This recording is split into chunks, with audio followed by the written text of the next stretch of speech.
नमस्कार विद्यार्थी मित्रांनो, मी श्रीमती सोनाली शिरोडे। आज आपण क्लास 9 या वर्गासाठी पोएम पाहणार आहोत।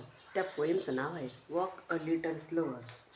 Walk a little slower, walk a little slower ही जी पोएम आहे, या पोएमचे आपण इंग्लिश वर्कशॉप हे मागील व्हिडिओमध्ये बघितले। आता त्याचं पार्ट सेकंड किंवा पुढील क्वेश्चन्स हे या ठिकाणी आपण आज पाहणार आहोत। तर question number 5,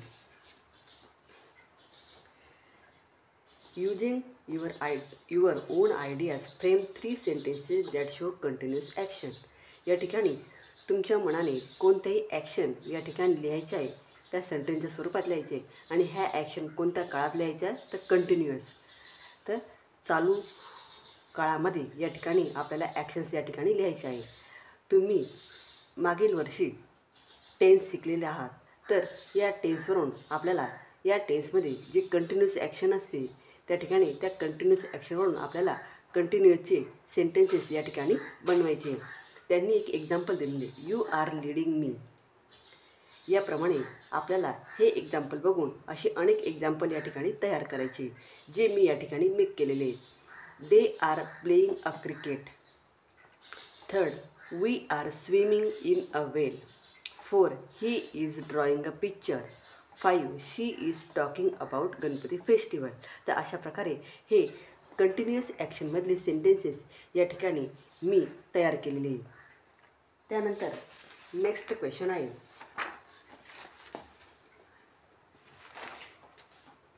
question number 6, using your on ideas frame at least 3 sentences that show future action or state. ज्याप्रमाणे मागील क्वेश्चनमध्ये आपण कंटिन्युअस ॲक्शन बघितल्या, त्याचप्रमाणे या ठिकाणी आता आपल्याला फ्युचर ॲक्शन्स ह्या सेंटेन्समध्ये लिहायच्या आहेत। मग त्यांनी एक्झाम्पल दिलेले आहे, who will want to follow me. Who will want to follow me अशा प्रकारे हे एक्झाम्पल दिलेले आणि त्याचप्रमाणे आपल्याला पुढील सेंटेन्सेस या ठिकाणी बनवायचे। सेकंड आहे, when I am all grown up. Third आहे, I hope you will have a successful trip. And 4, it will be very cold in the winter. तर अशा प्रकारे या फ्युचर ॲक्शन्स या ठिकाणी मी राईट डाऊन केलेले आहे आणि फ्युचर ॲक्शनचे जे सेंटेन्सेस आहेत हे या ठिकाणी राईट डाऊन केलेले। त्यानंतर नेक्स्ट क्वेश्चन आहे, discuss the following and write the summary of your discussion in the form of bullets point. या ठिकाणी आपल्याला जी समरी आहे ती या ठिकाणी डिस्कशन करायची आहे आणि ते डिस्कशन करून खाली जे क्वेश्चन दिलेले आहे, खाली जे बुलेट पॉईंट्स दिलेले आहेत, हे बुलेट्स पॉईंट्स घेऊन त्या ठिकाणी आपल्याला त्या पॉईंट्सनुसार आपल्याला रिस्पॉन्स हा त्या ठिकाणी द्यायचा आहे आणि ते सेंटेन्सेस या ठिकाणी राईट डाऊन करायचे। मग इथं बुलेट पॉईंट्स दिलेलं आहे। Points number first, how are certain idea custom knowledge passed on from one generation to the next. एका जनरेशनकडून दुसऱ्या जनरेशनकडे आपल्याला त्या ठिकाणी ज्या आयडिया कस्टम आणि नॉलेज हे आपल्याला मिळत असतं, त्या कशा प्रकारच्या असतात किंवा त्यापासून आपल्याला काय काय प्रॉफिट होतं। तर first, preserve by forefathers and pass on to new generation. आपल्याला मोठ्या लोकांकडून किंवा वाडवडिलांकडून, टीचर्सकडून आपल्याला वेगवेगळ्या गोष्टी या त्या ठिकाणी आपल्याला शिकायला मिळतात। Continue to exist till this days. त्याचप्रमाणे त्यांनी ते जसे वागतात ते त्यांचे विचार ते आपल्याला सांगतात आणि त्या गोष्टी आपल्याला या ठिकाणी पटत असतात। Every community wants to preserve their cultural heritage. त्याचप्रमाणे आपल्याला आपल्या घरामध्ये किंवा आपल्या समाजामध्ये काही कल्चरल हेरिटेज असतात, म्हणजे काही वारसदायक अशा जे काही संस्कृती असतात, परंपरा असतात, त्या आपल्याला या ठिकाणी जपायच्या असतात because of their conservative mindset.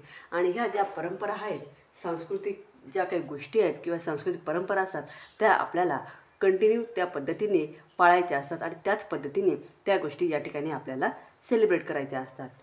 त्यानंतर नेक्स्ट बुलेट पॉईंट आहे, it is necessary for children to follow the footstep of their forefathers. या ठिकाणी जे काही आपले फोर फादर्स असतात यांचे जे फूट स्टेप असतात, म्हणजे त्यांचे जे विचार मांडलेले असतात, त्यांची आपल्याला फ्युचरमध्ये गरज असते का? इफ येस जर असेल तर व्हाय, तर सांगा की का गरज असते। Why is it sometime necessary to change the old ways. त्यांनी जे काही आपल्याला सांगितलेलं असतं, जे चांगले विचार या ठिकाणी सांगितलेले असतात, तर त्या विचारांचा आपण या ठिकाणी आपल्याला या ठिकाणी त्या विचारांची गरज असते का?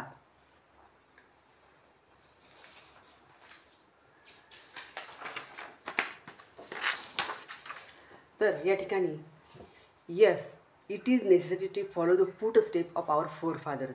आपले जे वाडवडील असतात तर त्यांच्या विचारांची, त्यांच्या अनुभवाची, त्यांच्या एक्सपिरियन्सची आपल्याला आपल्या फ्युचरमध्ये लाईफमध्ये खूप गरज असते. Because of it importance in life and the moral values in involve.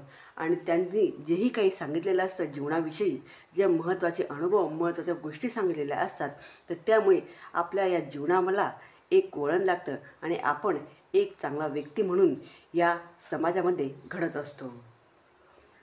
विद्यार्थ्यांनो, व्हिडिओ आवडल्यास व्हिडिओला लाईक करा, शेअर करा आणि चॅनलला सबस्क्राईब करा.